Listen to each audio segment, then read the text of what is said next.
అందరికీ నమస్తనుల్లా. Welcome to MR media Telangana. Right, దేశంలో వక్ఫ్ సవరణ ఏదైతే వక్ఫ్ బోర్డుకు సంబంధించిన సవరణ అంశము చర్చనీయ అంశమైంది.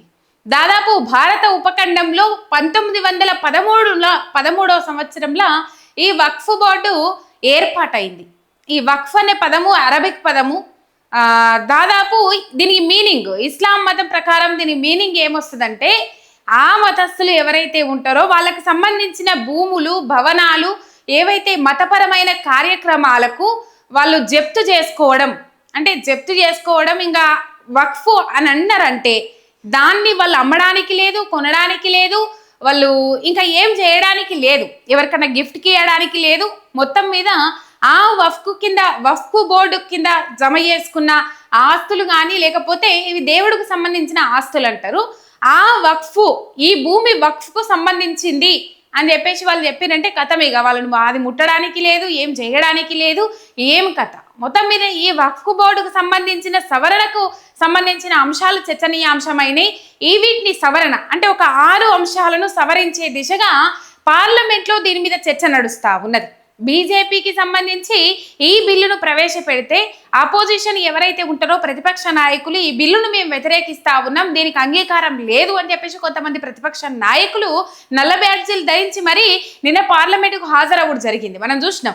ఆల్రెడీ రాజ్యసభ, లోక్సభ, దిగువ సభ, ఎగువ సభలు అంటారు కదా. రాజ్యసభ, లోక్సభలో బిల్లు ఆమోదం పొందింది. దాదాపు దిగువ సభలో 228 ఓట్లు గుద్దుకొని వాళ్ళు పైనకి వెళ్ళి 228 ఓట్లు వచ్చినాయి. ఇక దాదాపు ఇది 50-50 ఉంటుంది అన్నట్టు. మామూలుగా 50% దాటాలి, ఎవరైనా అధికారం చేపట్టాలనంటే 50% దాటాలి. కానీ ఇక్కడ 50% వస్తే సరిపోతుంది. ఒక 50% ఇటు, ఒక 50% అటున్నా ఆ బిల్లు పాస్ అయిపోతుంది అన్నమాట. ఒక 6 అంశాలను సవరించే దిశగా ముంగడికి పోయినరు. చూద్దాం ఆ 6 అంశాలు ఏవి అని కాకపోయినా కొన్నైనా చెప్పుకుందాం కంపల్సరీ.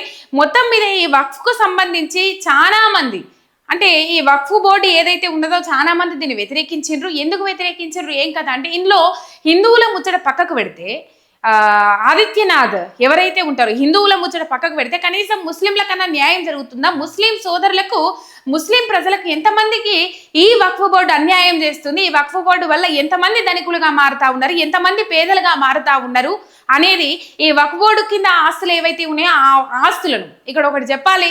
ఆ వక్ఫ్ బోర్డు కింద జప్తు చేసుకున్న ఆస్తులు ఏవైతే ఉంటాయో, లేకపోతే దానం ఇచ్చిన స్థిర చర ఆస్తులు ఏవైతే ఉంటాయో ఆ ఆస్తులను 99 సంవత్సరాల ప్రకారం, అవి దేవుడికి సంబంధించిన ఆస్తులు దేవుడి రూపంలోనే ఉండాలి, దేవుడికి సంబంధించిన వాటికే వినియోగించాలి అని కాదు.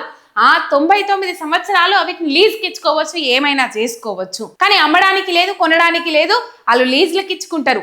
ఈ లీజుకి ఇస్తే పైసలని యాడికి పోతున్నాయి? భవనాలు కడుతుండ్రా, పేదల కోసం నిర్మాణాలు చేపడుతుండ్రా, ముస్లిం సోదరుల కోసం, ముస్లింల బాగు కోసము ఏమైనా కార్యక్రమాలు చేస్తాన్రా, ఎంతమందికి పుస్తకాలు పంచుతా ఉన్నారు, ఎంతమందికి బళ్ళు కట్టిస్తా ఉన్నారు, ఎంతమందికి క్రీడాకారులను తయారు చేసిండ్రు, ఎంతమందిని దేశానికి కొంతమందికి సేవకు అందించిండ్రు అనేది చెప్పాల్సిన అవసరం ఉన్నది. ఈ వక్ఫ్ బోర్డు వల్ల అసలు ఒక 2 ఇంట్లో ముస్లింలలో కూడా వర్గాలు ఉంటాయి, ముస్లింలలో కూడా రకాలు ఉంటాయి. ఒక 2 వర్గాలకు సంబంధించిన వారికి మాత్రమే ఆధిపత్యం ఉంది, మిగతా వాళ్ళందరూ నష్టపోతా ఉన్నారు, పేదలు ఇంకా పేదలుగానే మిగిలిపోతా ఉన్నారు. ఫర్ ఎగ్జాంపుల్ ఏదైనా దర్గా, లేకపోతే ఏదైనా గుడి, ఏదైనా మసీదు కడితే అందరూ దానికి డొనేట్ చేస్తారు, అందరూ దానికి చేస్తారు. కానీ ఆ వచ్చే ఫండింగ్ అంతా యాడికి పోతుంది, ఏం కథ? ఒక ఇల్లు కట్టినా, భవనం కట్టినా, స్కూల్ కట్టినా పేదలకు ఎంతవరకు చెందుతా ఉన్నది? ఈ వక్ఫ్ బోర్డుకు సంబంధించిన ఆస్తులు ఏవైతే ఉన్నాయో అవి పేదలకు ఎంతవరకు చెందుతా ఉన్నాయి అనేది ఇంతవరకు ఎవరు క్లారిటీ ఇవ్వలే. ఈ అంశం పరిగణలోకి వచ్చినప్పుడు, ఈ అంశము తెర మీదకి వచ్చినప్పుడు కొంతమంది ముస్లింలే, దాదాపు 9 లక్షల పైచిలుకు మంది, దాదాపు ఇది పోయిన సంవత్సరం 2024లో స్మృతి ఇరానీ గారు ప్రవేశపెట్టడం జరిగిందండి. ప్రవేశపెట్టి ఈ ప్రతిపాదన తీసుకొచ్చడం జరిగింది. ఎందుకు తీసుకొచ్చిందంటే, ఈ వక్ఫ్ బోర్డుకు సంబంధించిన విధానం ఏదైతే ఉన్నదో దానికి ప్రజా వ్యతిరేకత ఎక్కువగా ఉన్నది. దాదాపు 9 లక్షల పైచిలుకు మంది, అందులో విత్ ముస్లిమ్స్ కూడా ఈ వక్ఫ్ బోర్డు చట్టాన్ని, వక్ఫ్ బోర్డు విధానాన్ని వ్యతిరేకించిండ్రు. ఈ వక్ఫ్ బోర్డు వల్ల ఆధిపత్యాలు రెండు వర్గాలకు చెందిన 2 ముస్లిం సోదరులకు సంబంధించి ఏదో 2 వర్గాలు ఉన్నాయి, అవి వాళ్ళే ఆధిపత్యాన్ని చెలాయిస్తా ఉన్నారు. అవినీతి పెరిగిపోయింది, ఆ కబ్జాలు పెరిగిపోయినాయి, ఇంకా ఆస్తులు జప్తు చేసుకోవడం పెరిగిపోయింది అని చెప్పేసి తీవ్రమైన ఆవేదన వ్యక్తం చేసిండ్రు. ఈ వక్ఫ్ బోర్డు ఏంటంటే దాదాపు ఈ వక్ఫ్ బోర్డుకు సంబంధించి ఇప్పుడు మనం మాట్లాడుకుంటే దీనికి మనం ఒకసారి చూద్దాం, నేను ఎక్స్ప్లెయిన్ చేస్తాను మీకు. దాదాపు అమిత్ షా చెప్తారు, పార్లమెంట్లో అమిత్ షా చెప్తా ఉన్నారు ఏంటంటే 9,50,000 అని చెప్పేసి 9,50,000 భూములు ఇప్పటి వరకు రైట్. వక్ఫ్ బోర్డు అంటే ఇది దాదాపు ఇది 1913 భారత ఉపఖండంలో 1913. ఇటు వస్తే ఇది 1995 వరకు ఇంకా బలంగా తయారైంది. దీన్ని సవరణ చేయాలని అనుకున్నారు, మధ్యలో ఈ వక్ఫ్ బోర్డు సవరణ చేయాలనుకున్నారు, కానీ అది మాత్రం ఏం వీక్ కాలే, దాన్ని ముట్టుకోలేకపోయిండ్రు. మొత్తం మీద ఇంకా ఎక్కువ దాని పవర్స్ పెరిగిపోయినాయి. దాదాపు రక్షణ శాఖ, రైల్వే శాఖ తర్వాత వక్ఫ్ బోర్డుకే ఎక్కువ భూములు ఉన్నాయి. ఎక్కువ వక్ఫ్ బోర్డుకి దేశవ్యాప్తంగా దాదాపు 9,50,000 ఎకరాల వక్ఫ్ బోర్డు భూములు ఉన్నాయి. ఇక చూసుకోండి, 9,50,000 ఎకరాల వక్ఫ్ బోర్డు భూములు ఉన్నాయి. అంటే స్థిరాస్తులు, చరాస్తులు ఇంకా అన్ని కలుపుకుంటే అమిత్ షా అంటుండు దాదాపు ఇవి 9,50,000 ఎకరాలు అని చెప్పేసి ఇది రిజిస్టర్ అయి ఉన్నది కదా భూమి. 9,50,000 ఎకరాలు రిజిస్టర్ అయి ఉన్నది. ఈ రిజిస్టర్ కాకుండా ఇంకా కొన్ని భూములు ఏవైతే ఉన్నాయో అవి దాదాపు అన్ని కలుపుకుంటే 36 లక్షల ఎకరాలు ఉంటాయి. స్థిర చర ఆస్తులు అన్ని కలుపుకుంటే 36 లక్షల ఎకరాలు ఉంటాయి అని చెప్పేసి అమిత్ షా వాదిస్తూ ఉన్నాడు. ఇప్పుడు అసదుద్దీన్ ఎంపీ, మనకు తెలుసు హైదరాబాద్ నుంచి ఎంపీ అయిన, హైదరాబాద్ MIM పార్టీ, ఆయన ఏం వాదిస్తుంటూ పార్లమెంట్లో అంటే, ఒకవేళ మీరు మా ఆమోదం లేకుండా సరే మేము వ్యతిరేకించినప్పటికీ కూడా మీరు మెజారిటీ తీసుకొని ఈ బిల్లును గనక సవరణ చేస్తే ఈ వక్ఫ్ బోర్డుకు సంబంధించిన 6 అంశాలు ఏవైతే ఉన్నాయో, మెయిన్గా 6 అంశాలు, ఈ 6 అంశాలు నేను చెప్తా. ఈ 6 అంశాలు ఏవైతే ఉన్నాయో వాటిని సవరణ చేస్తే దేశవ్యాప్తంగా చర్చనీయాంశం అవుతుంది అని చెప్పేసి హెచ్చరిస్తా ఉన్నాడు అసదుద్దీన్. మొత్తం మీద పాతబస్తీ పోయి చూసుకుంటే చాలా అంశాలు వెలుగులోకి వస్తాయంట. వీళ్ళే ఎక్కువ ఎదిగిన వాళ్ళు ఉంటారట, కానీ పాదబస్తీలో దుర్భరమైన జీవితాలు ఎన్నో ఉన్నాయి. ఓ నల్లాలు సరిగా రావు, ఓ మోరీలు సరిగ్గా ఉండయి, ఓ రోడ్లు మంచిగా ఉండయి అని చెప్పేసి చాలా మంది మాట్లాడతారు. ఎక్కువ ఎందుకు ధైర్యం చేయరో ఏం కథనో తెలియదు, కానీ మొత్తం మీద ఒక దుర్భరమైన జీవితాన్ని తినడానికి తిండి లేని కడుపేద ముస్లిం సోదరులు కూడా అక్కడ ఉంటారట. ఘోరమైన పరిస్థితులు ఉంటాయట. రైట్. అసదుద్దీన్ మొత్తం మీద అసదుద్దీన్ ఓవైసీ మొత్తం మీద అక్కడ మాట్లాడు జరుగుతూ ఉన్నది. దేశవ్యాప్తంగా చర్చనీయాంశం అవుతుంది, రచ్చరచ్చ అవుతుంది అని చెప్పేసి హెచ్చరిస్తూ ఉన్నాడు. కానీ దేశవ్యాప్తంగా చాలా మంది ముస్లిం సోదరులు కూడా ఈ వక్ఫ్ బోర్డు సవరణకు ఆమోదం తెలుపుతా ఉన్నారు. ఈ వక్ఫ్ బోర్డు వల్ల మాకు ఇబ్బందికరమైన పరిస్థితులు ఉన్నాయి, ఎవడు తింటాడో తెలియదు, ఎవరికి పోతాందో తెలియదు, మేము పేదలగానే మిగిలిపోతా ఉన్నాం, మాకు వచ్చింది లేదు, ఒరిగింది లేదు, అందులో వచ్చింది లేదు, ఏమీ లేదు అని చెప్పేసి ఇవి సవరణ చేయడానికి ముస్లిం సోదరులు కూడా ముందరకు వస్తూ ఉన్నారట. మొత్తం మీద ఈ పరిస్థితి తమిళనాడులో ఒక ఊరుంటది, ఆ ఊర్లో ముస్లిం సోదరులు కూడా ఉంటారు. ఆ భూములను దాదాపు కొన్ని 100,000 ఎకరాలను ఊరే మొత్తం జప్తు చేసుకున్నారు. అది వక్ఫ్ బోర్డు భూమి అని చెప్పేసి.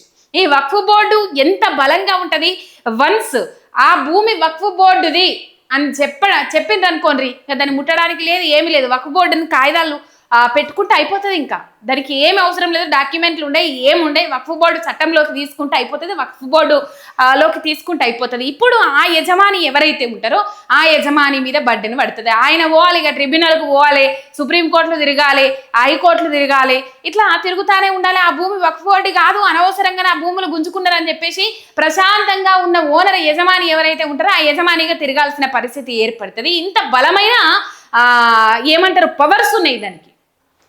వన్స్ అది వక్ఫ్ బోర్డుకు సంబంధించిన భూమి, అది ఏదన్నా కానీ ఇంకా ఎవరి మీద ఉండని. మరి ఇంతవరకు ఆ దాతలెవరు, ఆ వక్ఫ్ బోర్డుకు భూములు ఇచ్చిన దాతలెవరు అనేది ఇంతవరకు బయటికి రాలే. దాని మీద ఎవరు ఆరారియలే. అంశం వచ్చినప్పుడు కూడా స్కిప్ చేయాల్సిన పరిస్థితులు ఏర్పడతాయి అక్కడ. ఇది దాతలెవరు, ఎవరు ఇచ్చిండ్రు, ఎవరు తీసుకున్నారు, ఎందుకు తీసుకున్నారు, ఎందుకు ఇచ్చిండ్రు, సరే మతపరమైన అంశాల కోసమే ఇచ్చిండ్రు కావచ్చు. ఇప్పుడు ఫర్ ఎగ్జాంపుల్ చిన్న ఎగ్జాంపుల్ చెప్తా మీకు. ఇది గవర్నమెంట్ అండర్లో ఉండదు. ఈ వక్ఫ్ బోర్డు ఏదైతే ఉంటుందో ఇది గవర్నమెంట్ అండర్లో ఉండదు. 2013లో కాంగ్రెస్ హయాంలో 2013లో దీనికి ఇంకా బలాన్ని చేకూర్చిండ్రు అప్పటి కాంగ్రెస్ అధికారులు, కాంగ్రెస్ నాయకులు. దాదాపు దీనికి ఇంకా బలాన్ని చేకూర్చిండ్రు. ఇక వాళ్లకు ఏమంటారు, వాళ్ళ ఆగడాలకు అద్దే లేకుండా అయిపోయింది. ఇక ఒక బలాన్ని ఇంకా బలాన్ని చేకూర్చారు. అప్పటి నుంచి ఇప్పటికున్నది 1995 కాదనుకొని మళ్ళీ 2013లో ఇంకా కొన్ని బలాలు చేకూర్చిండ్రు. మొత్తం మీదగా వాళ్ళు ఇక దూసుకపోవుడే. దాదాపు వాళ్ళ ఆస్తులు పెరుక్కుంటానే వచ్చినాయి, స్థిర చిర ఆస్తులు. ఇవి దేవుడికి సంబంధించిన భూములు అంటారు, కానీ దేవుడి పేరు చెప్పుకొని చాలా మంది అవినీతికి పాల్పడతా ఉన్నారు, ఇబ్బందికరమైన పరిస్థితులు క్రియేట్ చేస్తూ ఉన్నారు అనే అంశాలు మాత్రం తెర మీదకి వస్తున్నాయి. అందుకే ముస్లింలు కూడా కొంతమంది దీన్ని వ్యతిరేకిస్తూ ఉన్నారు, ఈ సవరణకు మద్దతు తెలుపుతా ఉన్నారనే అంశాలు తెర మీదకి వస్తూ ఉన్నాయి. రైట్, ఇక్కడ ఒక దర్గా ఉందనుకో, కథం ఇక పోతుంది, వక్ఫ్ బోర్డు కిందకు పోతుంది. ఇక్కడ మసీద్ ఉన్నదనుకో, అది వక్ఫ్ బోర్డు కిందకు పోతుంది. లేకపోతే ఇంకేదన్నా ఉన్నదనుకో, అది వక్ఫ్ బోర్డు కింద పోతుంది. సరే, ఇవి మతపరమైన విద్వేషాలు రెచ్చగొట్టుడు ఇక్కడ మతపరమైన విద్వేషాలు అస్సలు కాదు, రెచ్చగొట్టుడు. మొత్తం మీద ఇదొక విధానపరమైన చర్య ముందడికి కొనసాగాలి. దీనిలో సవరణలు అవసరం, సవరణ చేద్దాము. సరే, చీకటి ఒప్పందాలు, లోపాయికారి ఒప్పందాలు, లేకపోతే అంతరార్థం ఏమైనా ఉండొచ్చని మాట్లాడుకుంటారు, అది వేరే విషయం. కానీ బీజేపీ వాళ్ళు ఏంటంటే ఈ ముస్లింలను ఇబ్బంది పెట్టి, ముస్లింలను ఇబ్బందికరమైన పరిస్థితులు క్రియేట్ చేసి ఈ వక్ఫ్ బోర్డులో సవరణలు తీసుకొచ్చి హిందువుల ఓటు బ్యాంకు మొత్తం లాగేసుకుందామని చూస్తూ ఉన్నది అని చెప్పేసి కొంతమంది వాదిస్తున్నప్పుడు కూడా అది వేరే విషయం. కానీ ఇక్కడ మనస్ఫూర్తిగా అందరూ ఆలోచించాల్సిన అంశం ఇది ఏంటంటే, ఈ భూములు ఏవైతే ఉంటాయో ఇవి 6 విషయాలలో సవరణలు తీసుకొద్దామని అనుకున్నారు. 6 విషయాలు ఏంటంటే, ఒక వ్యక్తి ముస్లింగా మారతాడు అనుకో, ముస్లింగా మారిన తర్వాత ఇంతకుముందు 1-2 నెలలకు ఆ భూములు ఇచ్చేయచ్చు, ఆ భూములు దాతల రూపంలో సహాయం చేయొచ్చు. కానీ ఇప్పుడు దాని ప్లేస్లో ఏం చేస్తుందంటే, దాదాపు ఆ వ్యక్తి ముస్లింగా మారిన తర్వాత 5 సంవత్సరాల పొద్దు ఆయన ముస్లింగా కొనసాగిన తర్వాత, లేకపోతే ఆమె ముస్లింగా కొనసాగిన తర్వాతనే ఆ ఆస్తులు ఏవైతే ఉంటాయో ఆ ఆస్తులను ఈ వక్ఫ్ బోర్డుకు సమర్పించాలి. అండ్ ఇంకొక అంశము, ఈ వక్ఫ్ బోర్డులో మహిళలు అట్లనే మహిళలకు ప్రియారిటీ ఇయ్యనున్నారు, మహిళలకు ప్రియారిటీ ఇస్తారు. అండ్ ఈ వక్ఫ్ బోర్డు నుంచి వచ్చిన ఆదాయం ఏదైతే ఉంటుందో అది పేదలకు పంచిపెడతాం, పేదల అభివృద్ధికి కృషి చేస్తామని చెప్పేసి ఇట్లా అంశాలు ఒక 6 అంశాలలో సవరణ తీసుకొని వస్తూ ఉన్నారు. మొత్తం మీద 6 అంశాలు మనం క్లియర్గా మళ్ళొకసారి ఎక్స్ప్లెయిన్ చేసుకుందాము. మెయిన్ ఇది 1 నెల 2 నెలలు కాదు, 5 సంవత్సరాలు కంటిన్యూ అయిన తర్వాత ఆ భూములు వక్ఫ్ బోర్డుకు ఇవ్వాల్సిన భూములు కానీ ఆస్తులు కానీ చిర ఆస్తులు ఏవైనా అవి ఆయన వక్ఫ్ బోర్డుకు సమర్పించాల్సిన అవసరం ఉంటుంది. ఇంతవరకు దాతల ముచ్చట తెలియదు, ఎవరు ఇచ్చిండ్రు, ఎవరు గుంజుకున్నారు, ఎవరు తీసుకున్నారు, ఆ తీసుకున్న పైసలు ఎటువైనాయి, ఏం ఆదాయం అంతా ఏడబోతుంది, పేదోళ్ళుగానే మిగిలిపోతాండ్రు, ఉన్నోళ్ళు అవుతాండ్రు, ధనికులు అవుతాండ్రు అని చెప్పేసి వాళ్ళ దాంట్లో వాళ్ళే ఆవేదన వ్యక్తం చేస్తూ ఉన్నారు.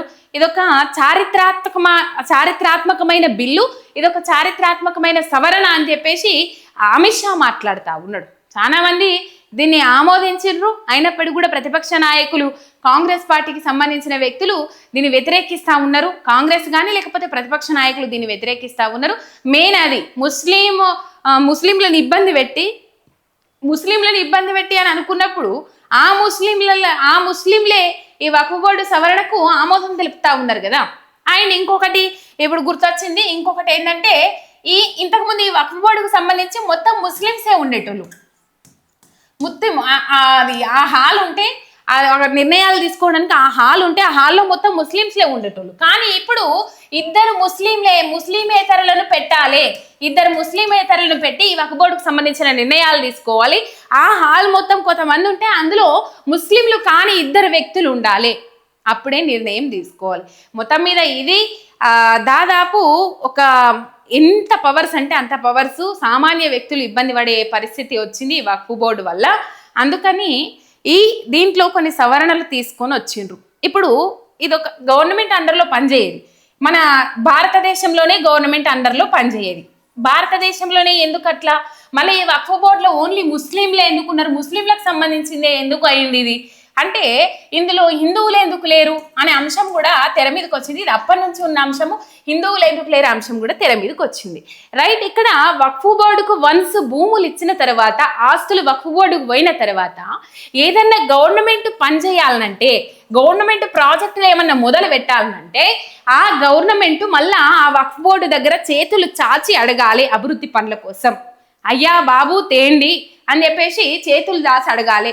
మరి మిగతా దేశాలలో ఇప్పుడు సౌదీ అరేబియాలో చూసుకున్నా, ఇటు టర్కీలో చూసుకున్నా, సౌదీ అరేబియా కానీ టర్కీ కానీ కొన్ని దేశాలలో ఇది అండర్ గవర్నమెంట్ కింద పనిచేస్తుంది వక్ఫ్ బోర్డు. మళ్ళీ రాష్ట్రాలకు వేరు వక్ఫ్ బోర్డులు ఉంటాయి. రాష్ట్రాలకు సంబంధించిన ప్రతి రాష్ట్రానికి ఒక వక్ఫ్ బోర్డు ఉంటుంది. కానీ ఇవి అండర్ గవర్నమెంట్లో పనిచేసినప్పుడు ఒక ఇండియాలో మాత్రం ఎందుకు అండర్ గవర్నమెంట్ లేదు అంటే అట్లా చాలా ప్రాజెక్టులు ఆగిపోయిన సందర్భాలు కూడా ఉన్నాయి. వక్ఫ్ బోర్డు అంగీకరించక అనుమతించక చాలా ప్రాజెక్టులు కూడా ఆగిపోయిన సందర్భాలు ఉన్నాయి. ఇవి మతపరమైన విద్వేషాలు రెచ్చగొట్టుడు అస్సలు కాదు. అందరికీ సమన్యాయం జరగాలి, అందరికీ మంచి జరగాలి. అందరికీ మంచి జరిగితే మంచిగా ఉంటుంది. దాదాపు 9,50,000 ఎకరాలు అని చెప్పేసి అవి లెక్కలున్న భూములు. ఇంకా లెక్కలేని దాదాపు అప్పటి నుంచి ఇప్పటిదాకా 36 లక్షల ఎకరాలకు చేరింది. 36 లక్షలు ఇంకా పైచిలికి అని చెప్పేసి ఇక ఆ భూములు మాయే, ఆ జాగ మాదే, ఈ జాగ మాదే, ఇప్పుడు మహాకుంభమేళ అయిన జాగ మాదే, దాని కింద ఉన్న జాగ మాదే, ఈ తాజ్మహల్ కింద ఉన్న జాగ మాదే, అది ఈ ఆలయం మొన్న కట్టిండ్రు ఆ ఆలయం మాదే. మొత్తం మీద శ్రీకృష్ణుని జన్మస్థలాన్ని కూడా ఇస్లాంకు సంబంధించిన భూములని ఎట్లా మాట్లాడతారని చెప్పేసి ఠాగూర్ ఆయన ఉంటారు కదా, ఆయన మాట్లాడిండ్రు పార్లమెంట్లో. ఇక మరి మొత్తం మీద ఇది కింద కామెంట్లలో పెట్టుండ్రి. ఈ 6 సవర్ణలు అయితే తీసుకొని వస్తాండ్రు. మొత్తం మీద ముస్లింలు ఉంటారు. మొత్తం ఆ ముస్లింలలో ముస్లిమేతరులు కూడా 2 ఉండాలి. వక్ఫ్ బోర్డుకు సంబంధించిన నిర్ణయం తీసుకునేటప్పుడు ఇది 1 నెల 2 నెలలు కాదు, మారిన తర్వాత 5 సంవత్సరాలు. దీంట్లో మహిళలను ఇన్వాల్వ్ చేస్తూ ఉన్నారు. పేదల కోసము వీటికి సంబంధించిన ఆదాయం ఏదైతే ఉంటుందో పేదల కోసం ఖర్చు పెడతారని చెప్పేసి ఒక నిర్ణయం అండర్ గవర్నమెంట్లో పనిచేయాలి అని చెప్పేసి ఇవన్నీ తీసుకొచ్చిండ్రు. మొత్తం మీద ఇది వక్ఫ్ బోర్డుకు సంబంధించిన వివరణ. దీంట్లో మాత్రం సవరణలు చేస్తూ ఉన్నారు. చూస్తూనే ఉండండి ఎంఆర్ మీడియా తెలంగాణ. మళ్ళొక వీడియోతో మళ్ళీ కలుసుకుందాం.